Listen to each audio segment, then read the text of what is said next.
Alrighty. Yes, okay. So my name's Nathan. I live in Tromsø, which is in Northern Norway.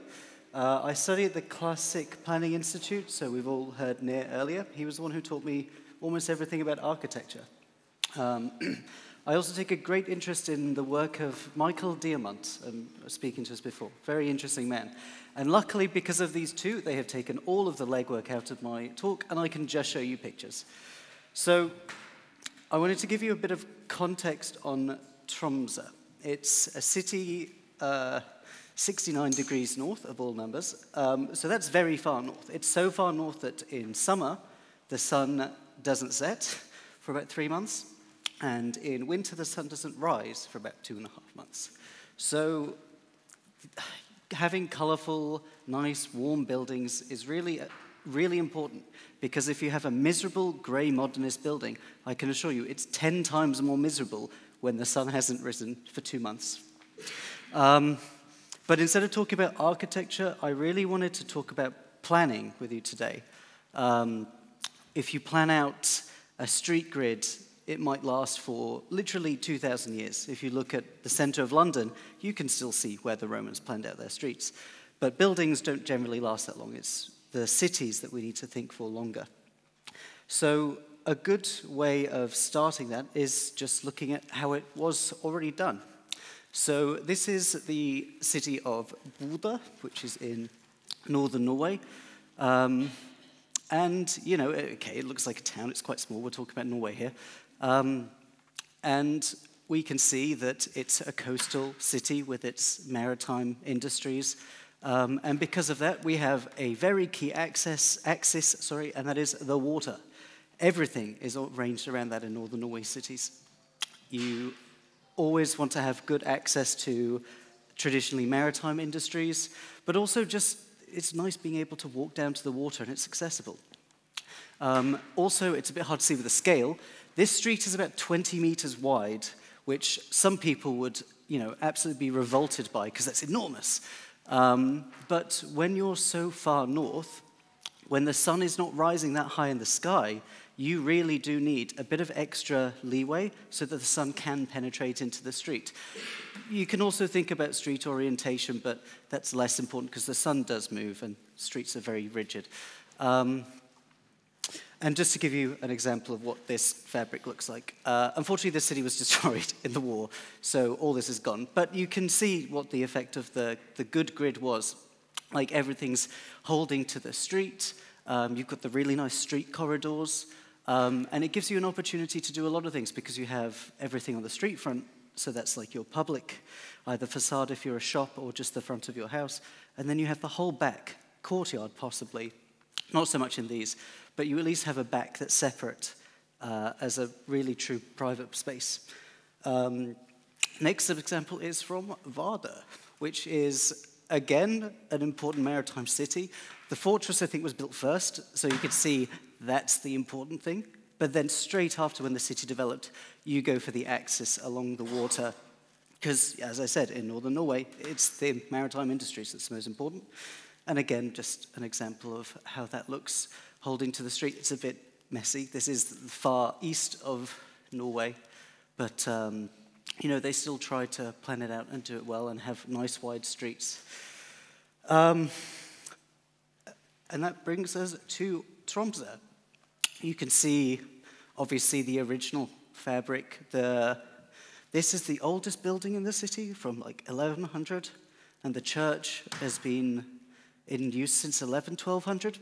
So you can see this area where it's, you know, pre any kind of planning in this part of the world. It's just, you know, very just naturally evolved.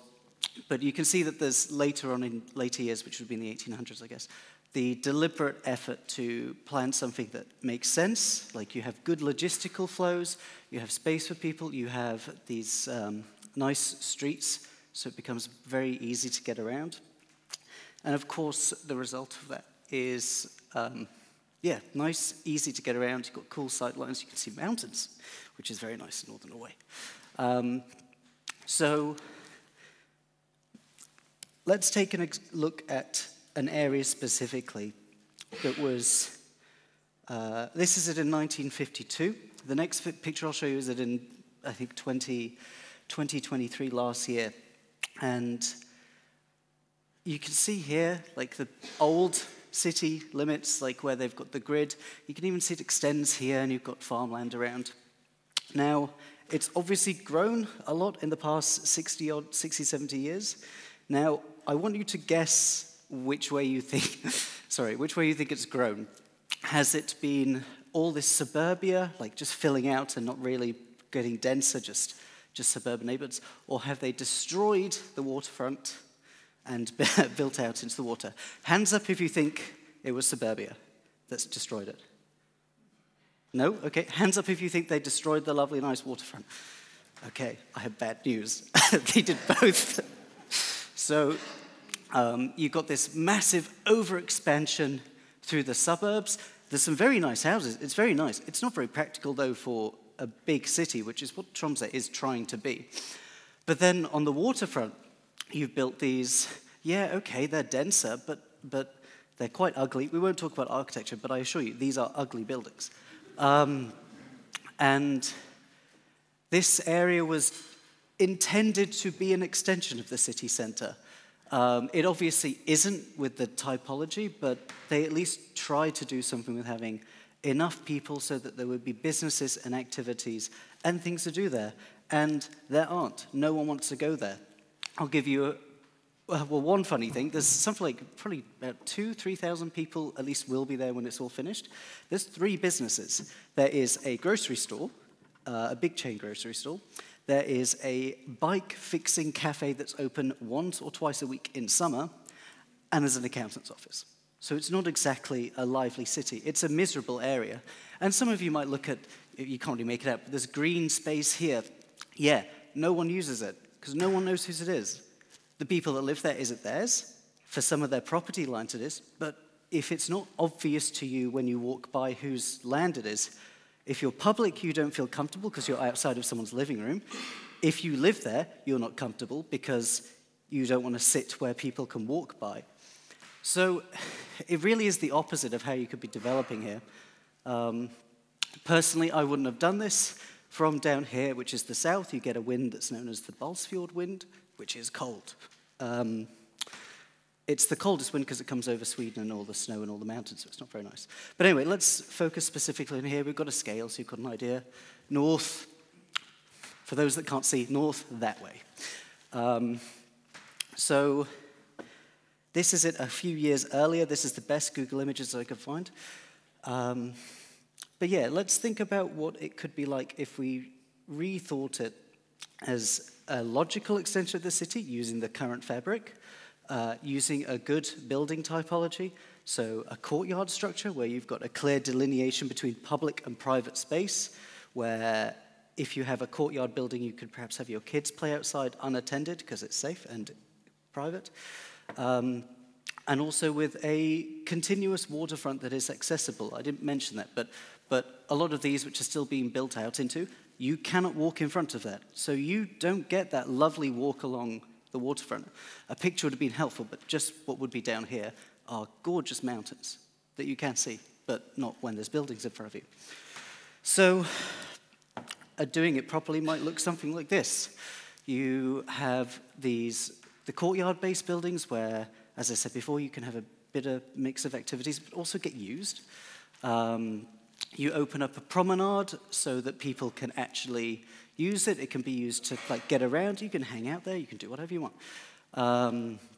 Let's see. I've given some color just to indicate things. This is about 2 stories, 3 stories, and 4 stories. As I said before, in the north of Norway, where you have such a low sun, I have put shadows here. So this is the 17th of May, which was not picked to be wistful if you Norwegians know the date, but as that's the first day of the polar day.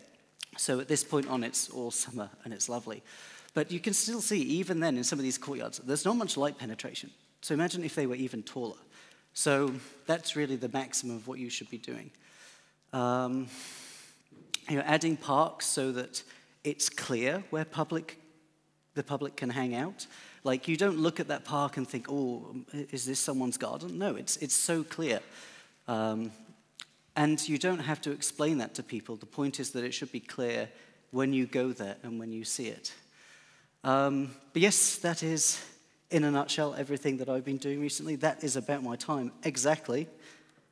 Wonderful. Thank you very much.